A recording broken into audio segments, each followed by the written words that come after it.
Here's how you can paint some disgusting demonic skin that looks like this or like this using Superglue and Isopropyl Alcohol. Start with a few base coats of Deepkin Flesh by Citadel. You could also use white, but I like the slight green tint of Deepkin Flesh. Just make sure you have a solid base coat. And then we grab Druchii Violet and apply it via airbrush to a couple areas that we want the veins to be coming from. I chose the bottom of his stomach and a little bit on his back. And then you're going to grab Carroburg Crimson and apply this within the previous layers of that Druchii Violet, making sure you leave a little bit of that purple still showing around the edges. Once that's dry, and I mean bone dry, you're going to use Loctite Superglue or any very thin superglue, and you're going to apply this to the entirety of the skin on your model.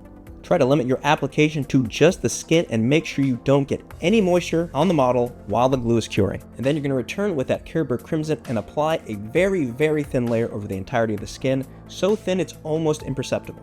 Once dry, we're going to grab 99% isopropyl alcohol on a small brush, and we're going to make a bunch of small circles, and through capillary action, the alcohol will dissolve that Carroburg Crimson into some naturalistic shapes that look like veins. It's a great effect, and after just one layer, that should leave you with something like this. However, the real advantage of this technique is that you can do multiple layers. I added another layer of superglue, added a bit of Coelia green shade to a couple key areas, as well as a little bit of Nuln Oil, and then repeated the same step with the alcohol, applying a few dots, and through capillary action creating another layer of veins, which led to this horrible demonic skin, which I hope you enjoy. For a more in-depth version of this tutorial, as well as a bunch of other great hobby content, make sure to check out our channel, The Hobby Collab.